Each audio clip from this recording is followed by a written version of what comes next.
Well, all right, Brandon Showalter, welcome to the program. Thank you, Jonathan. Good to join you today. Yeah, I'm really excited about this topic, if I can even say that, because this is definitely a topic that can be very divisive.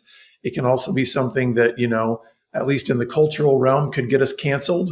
Uh, Lots of different things like that. But I want to talk about this book that you co wrote entitled Exposing the Gender Lie: How to Protect Children and Teens from the Transgender Industry's False Ideology.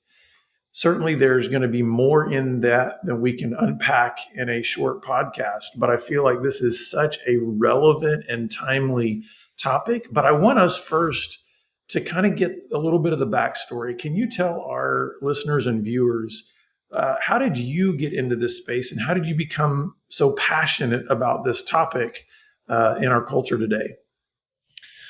Well, as it happens, 7 years ago today, I walked into my first day during my trial period at the Christian Post here in Washington, D.C. Had no idea what was before me, but this was the day after the Pulse nightclub massacre in Orlando 7 years ago.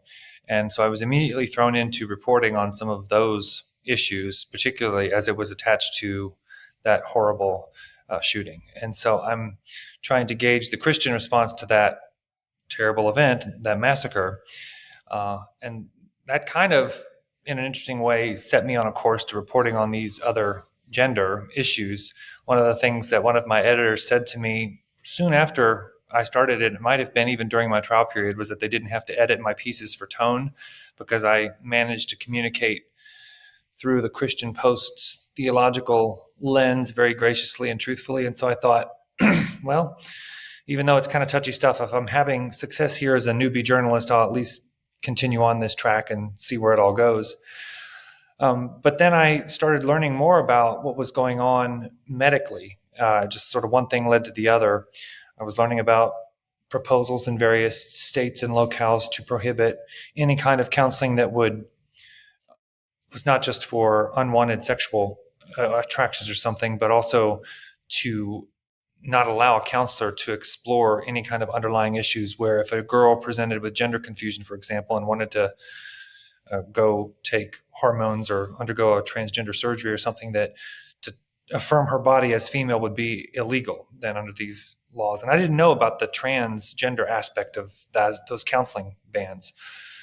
And then I learned about all of the other medical practices that were going on and had been going on for years, and I just didn't know about it, particularly what the hormone blockers to delay puberty were.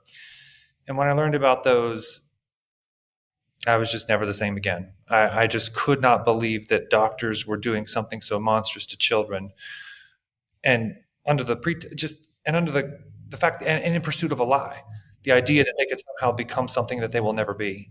They were delaying their puberty with chemicals that are used to chemically castrate sex offenders. They have been. This is a drug, Lupron, which is one of the drugs that is used to treat prostate cancer in men and endometriosis in women. And they were giving it to children off-label for a clinically unapproved, FDA unapproved purpose, gender confusion. This drug's used only for precocious puberty, whereas when a child goes into puberty too early, they will sometimes administer a blocker so that the child can go into puberty at a normal age, and that's a clinically approved reason. But even very recently, the FDA slapped a warning label saying that these drugs called vision loss and brain swelling.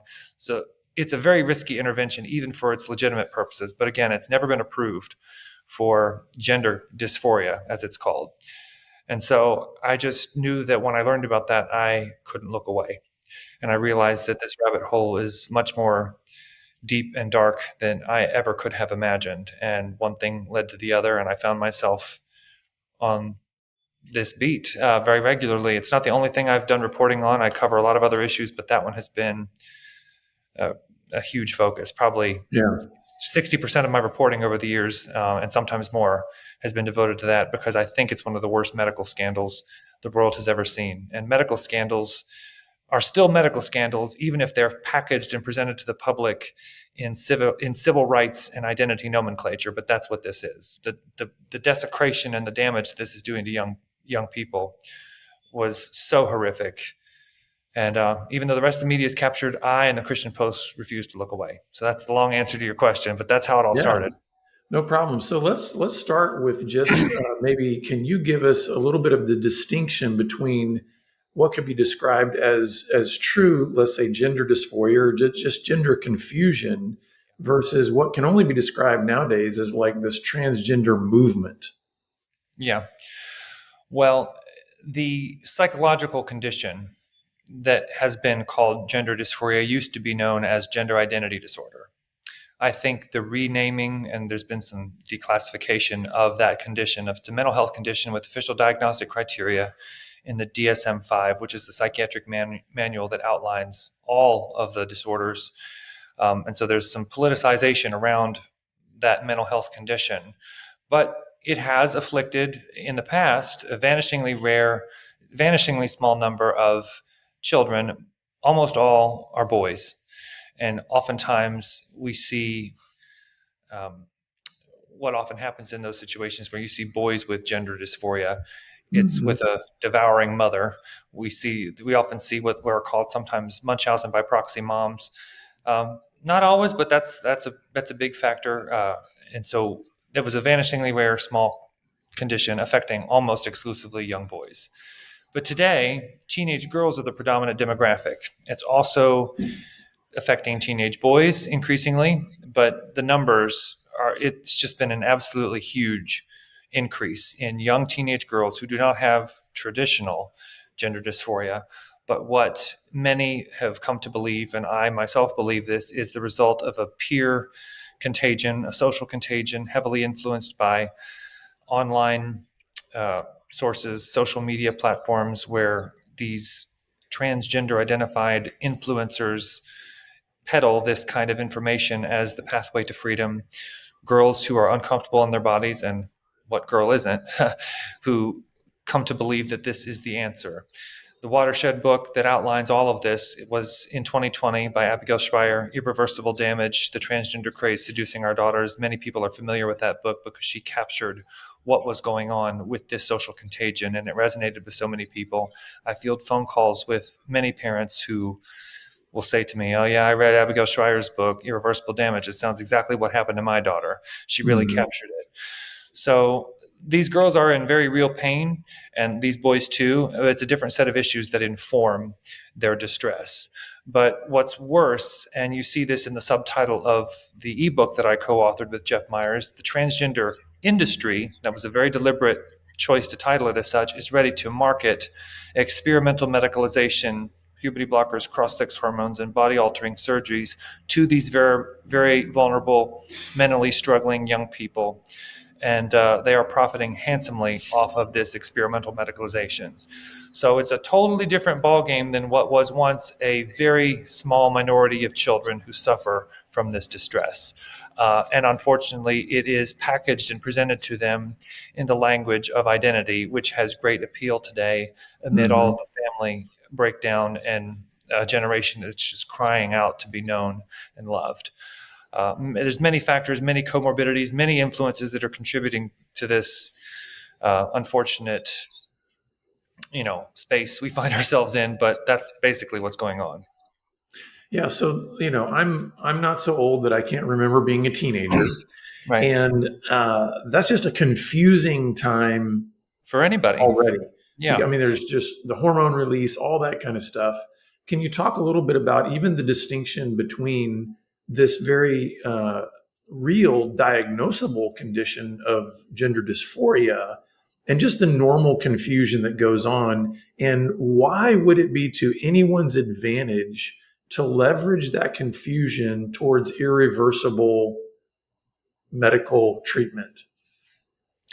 Yeah, I don't know of a single person who enjoyed puberty or the teenage angsty years. I mean, it's a weird time for anybody. And so, but, and it is not a conspiracy to say, and I can show you the numbers and the figures and the powerful actors in high places who have sought to profit off of this very hard time that teenagers go through. And because it's packaged in the language of LGBTQ civil rights, very few people have the temerity to object to it because they think it's one thing when it's really not.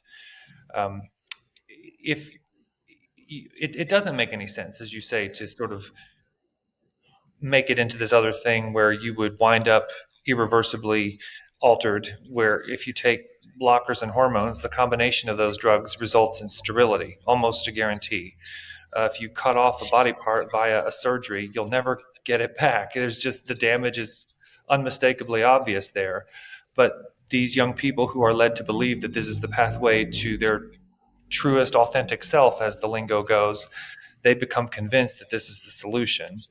And worst of all, there's been an ideological capture of all of the mainstream professional organizations like the American Academy of Pediatrics and the Endocrine Society, all of the counseling organizations, it seems. They are totally drunk on the Kool-Aid, as some say. They are totally captured by this dogma, and no one dares oppose them because the money and the power, the power of propaganda, the ideological pressure is real and it is ruthless. And so parents are manipulated into going along with this because they're told that their children will commit suicide or are very likely to kill themselves if they don't go along. Um, I think people don't like, Jonathan, to think that there are actually people that are that evil that would set a Mm. system like this in motion. But I'm telling you, as one who's been on the front lines for 7 years, it's absolutely real. They absolutely are coming after your children. They're going to indoctrinate them with impunity. They're going to tell them that it's rooted in science when nothing could be further from the truth.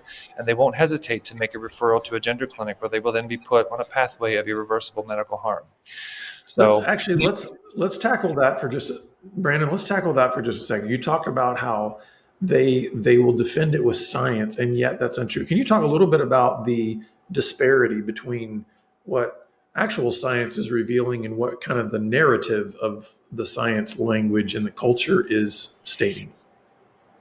well, the quickest way to shut someone down, particularly if they are a confessing Christian, they are a sincere Christian, is they like to rag on Christians. Oh, you're just a bunch of silly sky daddy worshipers who are into the supernatural, spooky, silly, unprovable stuff, and we have science on our side. So that it's used Mm. as a cudgel to abuse people.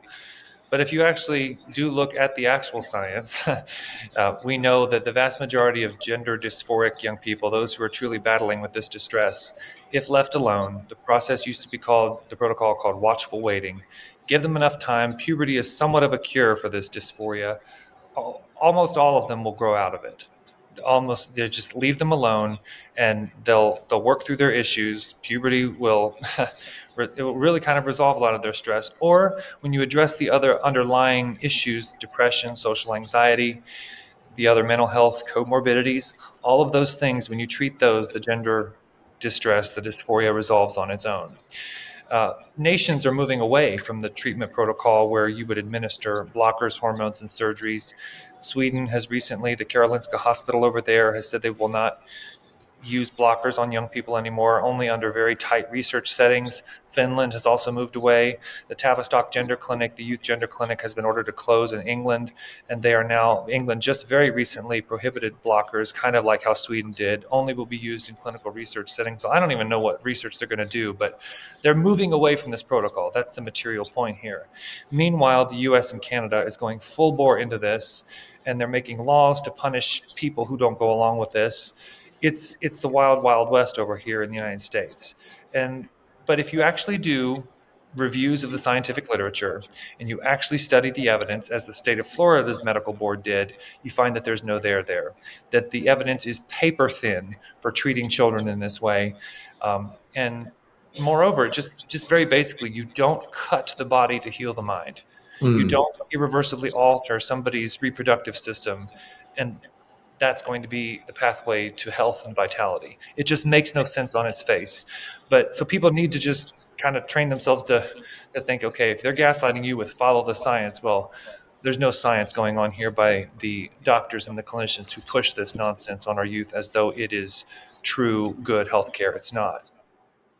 And how does that deception work on a young person when they are told almost in a way as if they can believe they could truly become another gender? Why is that so dangerous when, in fact, again, the science, biology itself, tells us that that's not a possibility? Well, the answer for that is that it starts very young.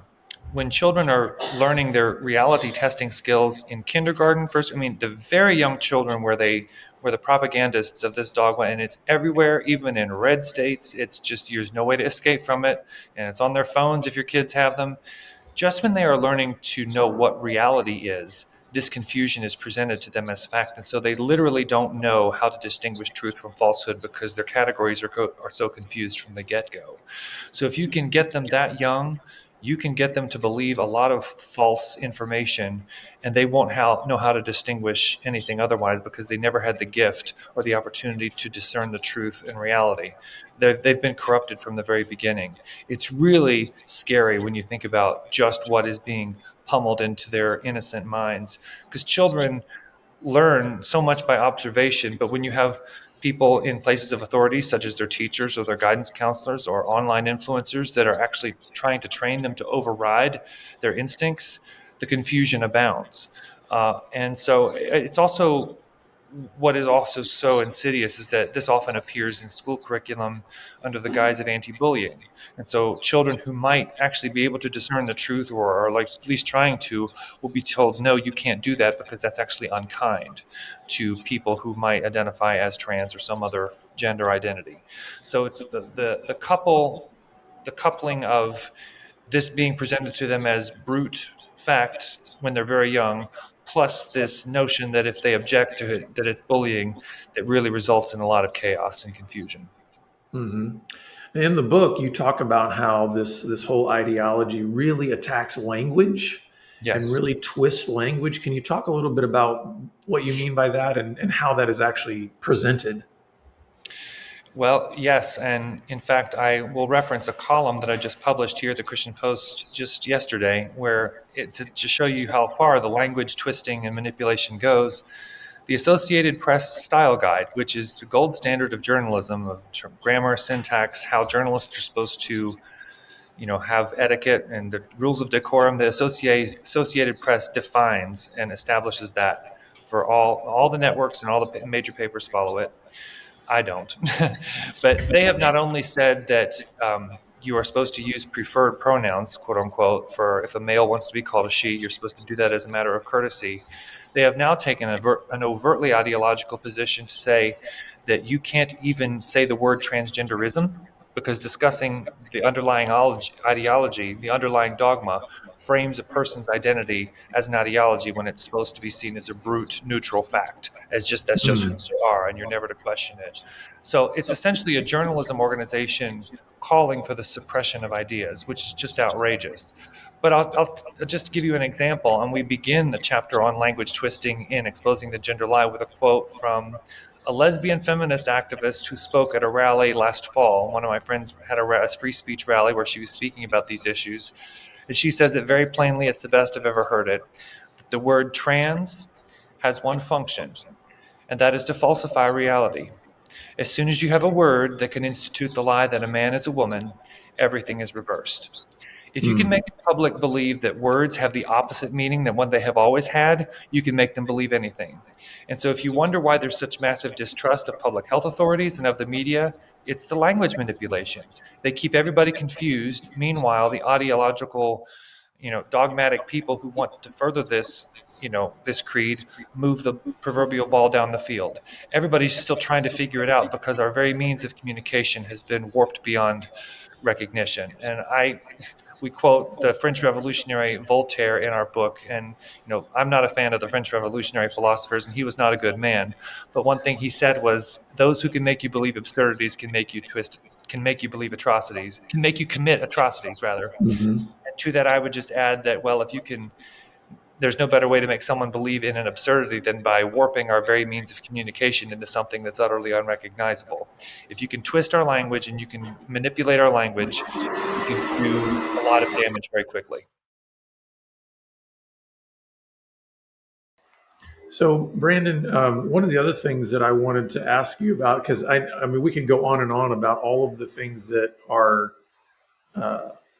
dangerous and disheartening about this. You even talk obviously about how this has been captured by institutions and all kinds of things. And we're certainly going to invite people to get the book because that's where they can get a lot of this more detailed information. And it's free. But But yeah, exactly, which is awesome. But I really want to talk about how are we as Christians to respond to this. But I want to start with this. What are the ways that Christians can respond that are actually harmful and not useful to this whole dialogue? I think one of the most harmful things they can do is to stay silent about it and just hope that by being kind that the problem will go away and that they will somehow figure it out on their own. I'm tremendously dismayed to see pastors not being willing to courageous, or they'll caveat things to death, or they'll just want to not stay away from the issue, or maybe they think that the church didn't respond well to the marriage debate when that was going on, and so they need to take a different approach here, and their approach is to be basically silent. I think that's so destructive. I am not of the view that it's ever a good idea to go by someone's stated pronouns if they want to go by opposite pronouns, because it's not compassionate to participate in a lie. I think that's very damaging. And I will add one caveat to that statement and just say that I did interview a detransitioner one time who somehow her church decided to love her through her process, and every once in a while they would use her pronoun once in a while, but it was stated from the beginning. Their pastors made it clear, we're not okay with, we want you to get to the place where you're integrated with your femaleness. This was a female detransitioner, for example. And so that from the outset they were said, look, we're going to walk you through this, but they weren't willing to go along with it, even though they sort of used a pronoun here and there in her journey, which that's the most that I will say. And you maybe have to make those hard calls on a case by case basis, but as a general rule, I don't believe that it's ever helpful to affirm those pronouns. Don't ever, and just don't trust the experts. Pastors need to see clearly that this is a medical scandal. This is a brutal scourge, and this demands a prophetic witness. The hour demands boldness, because there are families. I don't even have to. Anywhere that you live, there are families suffering, often in silence, with this movement as to how it has invaded their lives and upended them. And if pastors aren't going to, or Christian leaders are not going to engage that, what are we even doing? Because we need to be the hands and feet of Jesus to these hurting people, because this is wreaking havoc on so many young people's lives. Um, I just don't play nice with it. Don't think that this is just going to go away, because it's entrenched in all of our institutions, and so they have to understand that they are among the few that are the bulwark of resistance against this. Yeah, no, I know that we've got people listening just based on the statistics. I know we've got people listening that they're in personal connection in some kind of way with people who are either openly struggling with this, people who are considering transitioning, or people that are maybe even transitioned. Um, how let's bring it really down to the personal relationship level. How would you encourage and maybe even advise a Christian who is trying to love their neighbor as we are instructed by Christ in that kind of a situation? I think they need to, if they want to really love their neighbor and they want to show true compassion, the word compassion literally means suffer with suffering. And so if they want to have compassion, they're going to need to run toward that suffering. If you know of a family that has been uh, shattered by this scourge, and that is a word that I hear from parents who call me, that's not being hyperbolic, those parents feel tremendously alone, that there's no one that can talk to. They need as much counseling as their troubled children probably do, because no parent could be prepared for something like this. This just came on the scene and swept their children away, and everything they tried to do is undermined by all of the professional institutions around them, places where they thought they could get some help, and it only served to worsen the problem. Mental health professionals, psychiatrists, therapists, counselors, the few good ones are very hard to find, because if you walk into just about any medical facility these days, they are very likely to put your child on the fast track toward this experimental medicalization. It's that bad. But Christians need to have compassion on these families and be willing to be there for them and stand with them so they don't feel so alone. And if people don't know what this is like, or they don't know where to even start, I would very much recommend that they go to deadnamedocumentary.com. The film profiles 3 such families that were upended, like I keep saying, that have been torn apart by this movement when this medical scandal invaded their homes. And it is kind of an intimate portrait glimpse into their suffering that you would never know about. It's kind of a fly on the wall look into what this is really all about. And it gives you a very sympathetic lens to the struggles that we haven't heard. You won't read their stories in the mainstream press. You won't hear about them. It's not convenient to their pro-trans narrative that they adhere to very rigidly. So go to deadnamedocumentary.com and you'll see what I mean. I was honored to be an expert contributor in that film. Small fee to watch, but it's very much worth seeing. That'll give you a taste of their suffering, and I think will inform whatever action you may take to families in your community. But we need to hear from those voices because we haven't so much yet.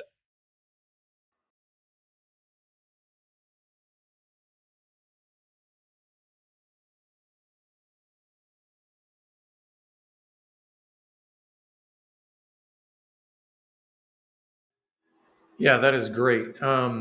Now, before we wrap up our time together, I wanted to ask you to let our listeners and viewers not only know where they can get the book, but just as you're thinking through what would be the most important thing that you would want those who are listening to this podcast to really come away with, because this is a really heavy conversation. I mean, I know a lot of Christians that they feel defeated, they feel depressed, they feel completely at a loss for knowing how to live in the culture right now that's dealing with this. So, what would you want to share with them as a hopeful message? I don't think I could do this work, Jonathan, if I didn't have a supernatural hope that God, in his infinite power and providence, was going to, in an undeniably supernatural way, dethrone this wickedness. And I believe in the power of prayer. I believe that the intercession of the saints can dethrone this iniquity in the realm of the spirit. And so non-Christian listeners may not understand anything what I'm saying, and they think I sound like a cuckoo bird, but I believe in the power of prayer. And I do believe that this evil is going to come down. I don't understand the timing, God's timing. I think it's the hardest part of following Jesus, is understanding the timing. But I very much believe in the depths of my soul that the Lord Jesus Christ loves children, and he doesn't take too kindly when you put them in harm's way. He has very harsh words for people. I'd be investing in millstones. Maybe if there's millstone companies, consider that a stock tip. So if they still even make them, because the people that are disfiguring and brutalizing children in this way, I don't think there's a millstone heavy enough for them.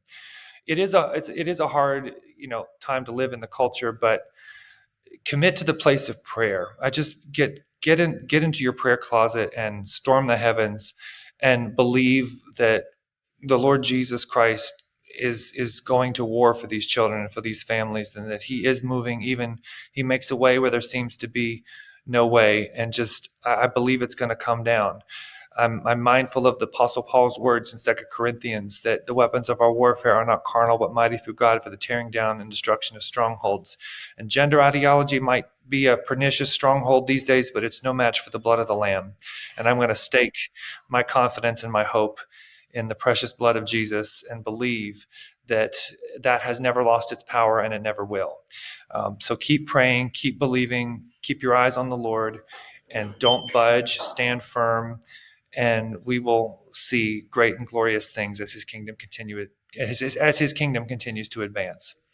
Amen. Yeah, well, I'm in total agreement on that, and we definitely would love to get our audience, committed to praying in this way. So, where can they go to get a copy of the book? And the good news, like you said, it's free, It's which is great. really awesome.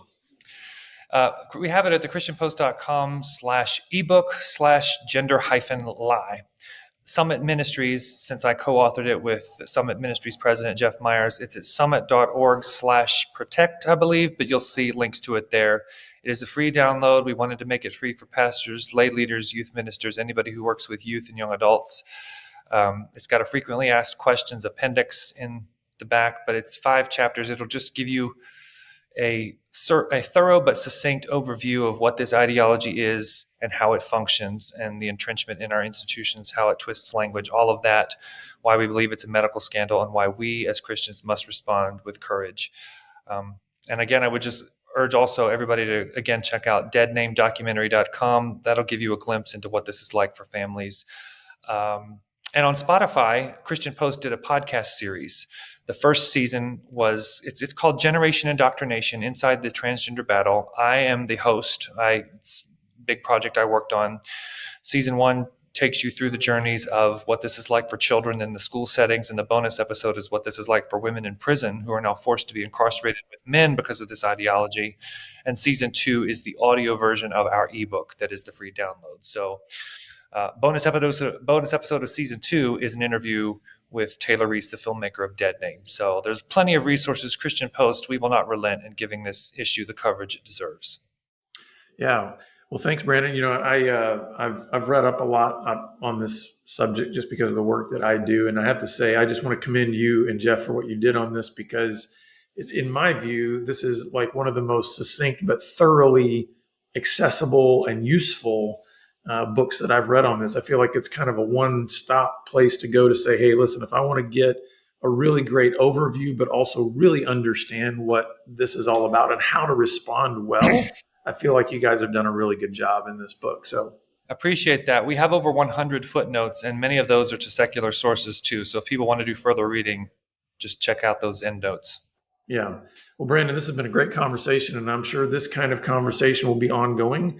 And we want to invite more and more in the church to be part of this dialogue, because it's going to be necessary. So thank you for being part of the show today.